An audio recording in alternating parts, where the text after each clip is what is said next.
बिस्मिल्लाहिर्रहमानिर्रहीम। अस्सलाम वालेकुम दोस्तों, मैं हूं ताज़ीम अहमद और आप देख रहे हैं how expert YouTube channel. Assistant BPS 16 Sindh public service commission के ज़रिए अनाउंस की गई वैकेंसीज़ के मुताबिक हमने इसके पास पेपर की जो है प्रिपरेशन सबसे पहले स्टार्ट की थी। पास पेपर में से पार्ट 1 हम अपलोड कर चुके हैं। आज हम डिस्कस करने जा रहे हैं पार्ट 2 को। तो आज फिर हम उसी तरह लूप पोल स्टडी की तरह एक क्वेश्चन से 3 से 4 आंसर बनाने की कोशिश करेंगे ताकि कम वक्त में हमारी ज़्यादा अच्छी तैयारी हो सके और डिटेल के साथ तैयारी हो सके कि पिछले साल या लास्ट एग्ज़ाम में जो असिस्टेंट BPS 16 में से क्वेश्चन आया था अब उससे रिलेटेड या उसी क्वेश्चन से रिलेटेड या उसी के अंदर इंफॉर्मेशन दी जा सकती है। तो बिना टाइम वेस्ट किए बढ़ते हैं वीडियो की तरफ। तो आज की वीडियो का क्वेश्चन नंबर 1 है दोस्तों, ये इंग्लिश पार्ट का क्वेश्चन है। तो हमने कोशिश ये करनी है कि इंग्लिश पार्ट को हम अलग से डिस्कस करेंगे क्योंकि ये एक लेंथी टॉपिक है, इसी के साथ साथ इसकी अंडरस्टैंडिंग करना वो बहुत ज़रूरी है। लेकिन हम मेन फोकस जो हम अभी कर रहे हैं पास पेपर में से वो हमारा GK है, करंट अफेयर है और जो है पाकिस्तान अफेयर्स है, पाकिस्तान स्टडी है। इन तमाम चीज़ों का हम जो है डिटेल के साथ अभी डिस्कस कर रहे हैं। नंबर 1 पे हमारे पास आज का क्वेश्चन है despite dash tired she continued working. अब यहाँ पे कौन सी फॉर्म आएगी दोस्तों, इसका मतलब है थकने के बावजूद वो उसने कंटिन्यू काम किया। अब यहाँ पे देखें ये फॉर्म लगानी है, इसके लिए हमें इसके स्ट्रक्चर का पता होना चाहिए। तो वो सीखने के लिए हम इंग्लिश का अलग से जो है एक सब्जेक्ट का अलग से हम सीरीज बनाएंगे। यहाँ पे ऑप्शन ए है बीइंग और बी में है बीन, सी टू बी और डी है इज। करेक्ट आंसर है A being. Despite being tired she continued working. Next question पे चलते हैं। नंबर 22 है he dash on the project for month, वो डैश महीनों से प्रोजेक्ट पर है। Option A working, B works, C worked और डी वर्क। करेक्ट आंसर है C worked. He worked on the project for months. अब यहाँ पे दोस्तों नंबर 1 पे जो हमारे पास वर्किंग है ये दोस्तों इज आएगा इसके साथ हेल्पिंग वर्ब, क्योंकि ये प्रेजेंट कॉन्टिन्यूस या प्रेजेंट प्रोग्रेसिव का जो है वो टेंस बनता है वर्किंग, तो इसके साथ इज एम आर जो है वो आता है। लेकिन यहाँ पे हमारे पास ही के बाद कोई हेल्पिंग वर्ब नहीं है तो फिर हमारा क्या होगा, वर्कड आएगा। नंबर बी पे जो वर्क्स है ये दोस्तों प्रेजेंट इंडेफिनेट के लिए यूज किया जाता है, लेकिन यहाँ पे क्या कहा जा रहा है, on the project for months, महीनों से, यानी कि कुछ महीनों से पास्ट की बात हो रही है तो इसलिए यहाँ पे पास्ट के लिए पास्ट इंडेफिनेट में से वर्कड आएगा, सेकंड फॉर्म आएगी। नेक्स्ट पे चलते हैं। नंबर 23 हमारे पास asteroids are found between the orbits of. किन ऑर्बिट्स के दरमियान में एस्ट्रॉइड्स पाए जाते हैं। Option A Saturn and Uranus, B Earth and Mars, C Mars and Jupiter और D Saturn and Jupiter. Correct answer है C Mars and Jupiter. Asteroids are found between the orbits of Mars and Jupiters. ये दोस्तों orbit से related, asteroid से related, ये तमाम जितना भी सोलर सिस्टम है हमारा इससे रिलेटेड भी क्वेश्चन बहुत बार एग्जाम में रिपीट होते हैं और ये क्वेश्चन भी बहुत बार सिर्फ असिस्टेंट BPS 16 के अलावा भी बहुत सारी जो है वो एग्जाम में ये क्वेश्चन रिपीट हुआ है। तो ये मोस्ट इंपॉर्टेंट क्वेश्चन इस तरह के हमें पता होने चाहिए। नेक्स्ट पे चलते हैं। तो नंबर 24 है the Asia football cup 2024 was won by. Asia football cup 2024 किसने जीता था। Option A UAE, B Qatar, C Jordan, D South Africa.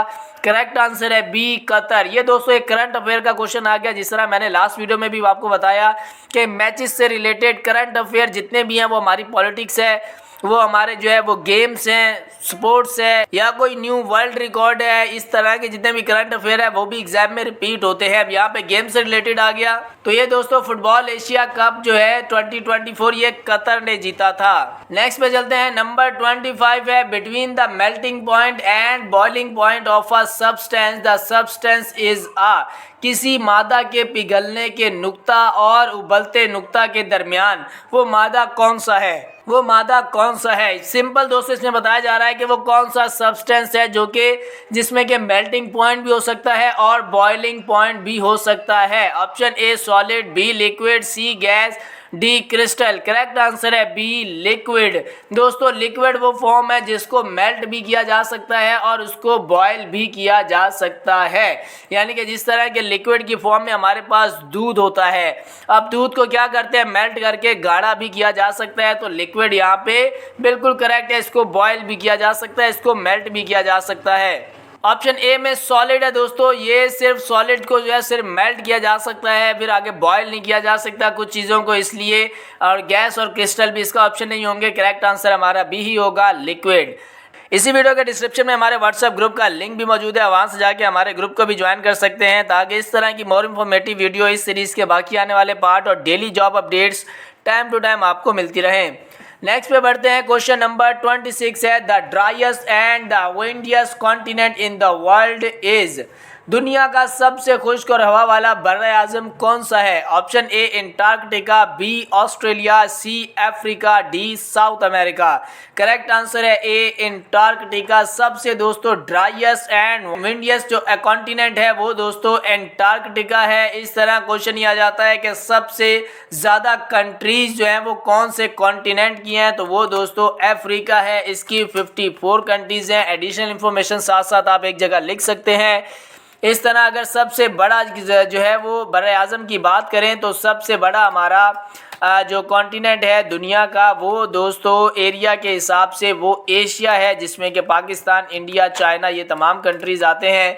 Asia सबसे बड़ा है और एशिया की दोस्तों टोटल 48 कंट्रीज़ हैं। ठीक है जी, ये टोटल 48 कंट्रीज़ हैं। फिर उसके बाद फिर एशिया आता है, फिर अफ्रीका आता है, फिर यूरोप आता है। यूरोप की 44 कंट्रीज़ हैं। फिर उसके बाद north America, south America, Antarctica, Australia. इस तरह से ये जो है सीरीज़ चलती है। कहीं आगे क्वेश्चन आएगा तो उसमें हम डिटेल के साथ बात करेंगे। नेक्स्ट बढ़ते हैं। क्वेश्चन नंबर 27 है, the Indus water treaty was signed in Karachi by. सिंतास मुआहिदा कराची में किसने किया? ये दोस्तों एक ऐसा क्वेश्चन है जो कि 9 और मैट्रिक क्लास से ही जो है हम पढ़ते हुए आ रहे हैं। इंडस वाटर ट्रीटी कराची में हुआ था। पहले ही हमें क्वेश्चन में एक आंसर मिल गया कि कहाँ पर हुआ था। ये मुआहिदा कराची में हुआ था। किन के दरमियान हुआ था?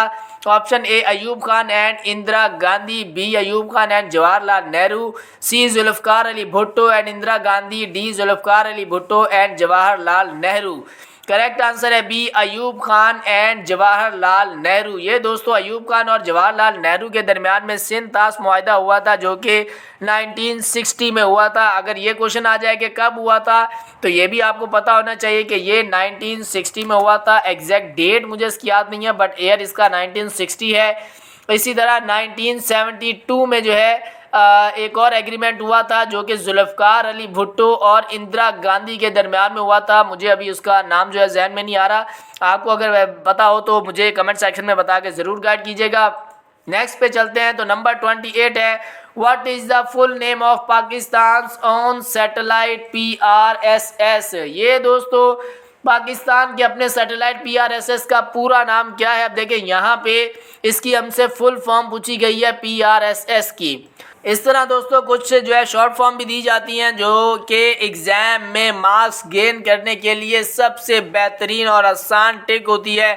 आपको इस चीज़ के बारे में पता हो तो आप आसानी से 1 मार्क अपने लिए गेन कर सकते हैं। अब PRS की फुल फॉर्म क्या है? PRSS option A public radio satellite system, B Pakistan remote systematic sensing, C Pakistan remote sensing satellite और डी नन ऑफ दीज।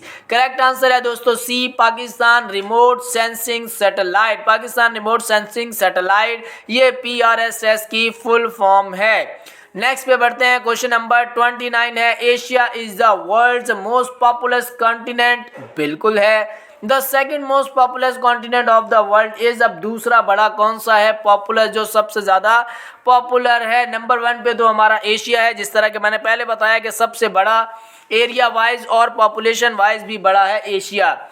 अब option A Africa, B Europe, C South America, D North America. Correct answer है A Africa. Africa दोस्तों Asia के बाद दुनिया का दूसरे number पर बड़ा बर्रे आज़म है। इसी तरह पॉपुलेशन वाइज भी अफ्रीका की आबादी एशिया के बाद जो है वो आती है।